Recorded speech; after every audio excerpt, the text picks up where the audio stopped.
Amy? No. Question number 4, the Honourable David Cunliffe. Thank you, Mr Speaker. To the Minister, does he stand by the fiscal and economic forecasts in this year's budget? The Honourable Bill English. Mr Speaker, the member will be well aware that under the Public Finance Act, the projections are prepared independently by the Treasury. A statement of responsibility that best professional judgment has been used is signed off by the Secretary to the Treasury, who accepts overall responsibility for their integrity. This has been a long-standing practice and ensures the projections are objective and independent. Normal forecast uncertainty, of course, applies to these forecasts as much as any other. The Honourable David Cunliffe. Mr Speaker, does he agree with Acting Treasury Secretary Gabriel Cunliffe that the economic outlook has worsened since the budget forecasts were finalised and that, quote, the risks are weighted to the downside for the forecast period as a whole, close quote? And can he think of another occasion upon which budget forecasts have lasted only 2 weeks before being talked down by his own officials? The Honourable Bill English. Well, Mr Speaker, the member would have to ask the Treasury officials who served under the 9 years of the previous government to see if there's one of those. It's my understanding, Mr Cunliffe is referring to the unease and uncertainty, particularly in financial markets, as the European debt crisis gains momentum.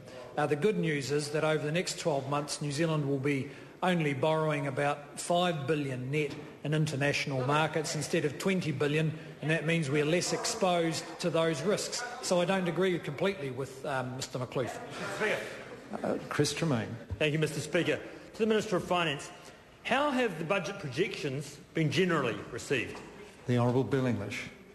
Well, Mr Speaker, most forecasters regard the Treasury forecast as pretty much middle of the pack. That is reasonable. They show the economy picking up steam with pretty moderate growth rates, actually, 2% over the next 12 months and then 4% in the 12 months beyond that, boosted by factors such as continuing low interest rates, the lowest in 40 years, and an increasing focus of our exports towards Asia, where fast-growing markets are willing to pay more for more of our products. The Honourable David Cunliffe. Mr Speaker, given that the Minister is busily distancing himself from Treasury forecasts, does he stand by these Treasury figures released to media that confirm that government borrowing this year exceeds requirements by approximately $5 billion? And if so, can he explain to the House why he told New Zealanders that the, quote, borrowing requirement, close quote, had increased from $300 million to $380 million per week? The Honourable Bill English.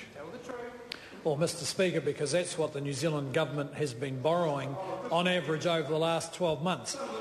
The original borrowing program was for about $300 million a week. Because of two things happened together. One was the Christchurch earthquake, and the second was favourable conditions for borrowing at cheaper rates. And New Zealand Debt Management Office took advantage of that. They borrowed about $5 billion more than was strictly necessary, and that means over the next 12 months they'll borrow about $5 billion less because they've already got the money in the bank. And given the state of world financial markets, I think that has turned out, in hindsight, to be a very smart move. The Honourable David Cunliffe. Given that answer, who is running the economy? Mr Key, who said today that this additional borrowing would have no impact on the exchange rate, or himself, who said that it would, and thus provided a further reason for reducing debt? The Honourable Bill English.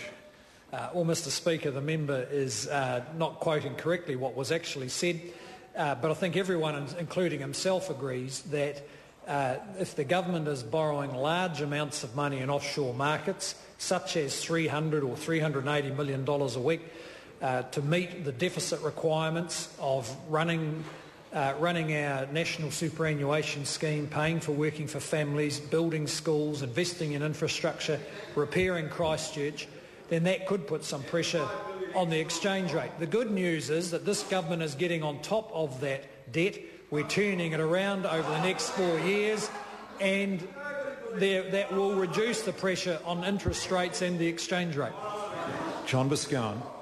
Thank you, Mr Speaker. Supplementary to the Minister of Finance.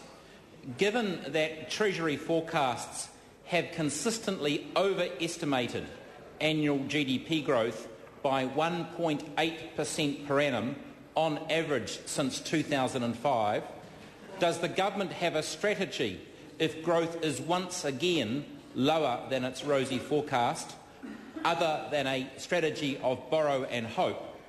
If so, what is it? The Honourable Bill English. Well, Mr Speaker, the government puts its budget together in full knowledge of the risks around economic growth. That is, in any given budget, growth could be higher or lower than the assumptions or the forecasts on which the budget is based. If the circumstances change significantly, then of course the government may have to shift some of its policy settings if it changes significantly. However, I think we've got a pretty conservative, moderate base for the budget. We've made some moderate but far-reaching decisions in the changes in government expenditure, and it would take some quite significant external event to knock us off track. The Honourable David Cunliffe. Mr Speaker, given that he is on top of the debt problem in the budget, can he explain why Standard & Poor's have kept New Zealand on negative credit outlook? The Honourable Bill English. Well, Mr Speaker, the member would have to address them directly about that. But I would imagine that they actually might be better off if you don't show up. Mr Speaker, the government has put in place a number of decisions to reduce expenditure and to support economic growth. Like the ratings agencies, we would want to be sure that those things 100% turn out 100% the way we want them to before we would get too excited about the progress. This is a government that does consistently under-promise and over-deliver. John Biscoe. Thank you, Mr Speaker. Given to the Minister, given his answer to my last question, how conservative does he think Treasury's downside scenario or downside estimate on page 106 of growth of 4% to the year ended 2013 and 3% to the year ended 2014 is?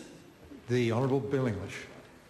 Well, Mr Speaker, it depends a bit on the context. Generally, when New Zealand is coming out of recession, we reach growth rates of 5 to 7% per annum. That's been common through the last after the last two or three recessions. So compared to those, these forecasts are moderate. I think the favourable factors are high export prices and the rebuild of Christchurch. The less favourable factors are the caution that New Zealanders have about spending in the shops and spending more on housing, which are usually big drivers of growth. So we think on balance these forecasts are reasonably moderate. Question. Point of order, Mr Speaker. Order, John Biscoe. I seek leave to table a chart showing that Treasury's... Order. What's the source of the table? It's a chart prepared by ACT researchers showing that the GDP growth in New Zealand has been 1.8% less than Treasury forecasts over the last 5 years, Mr Speaker. Leavers sought to table that ACT prepared document. Is there any objection? There is no objection. Question number 5, David Bennett. Speaker,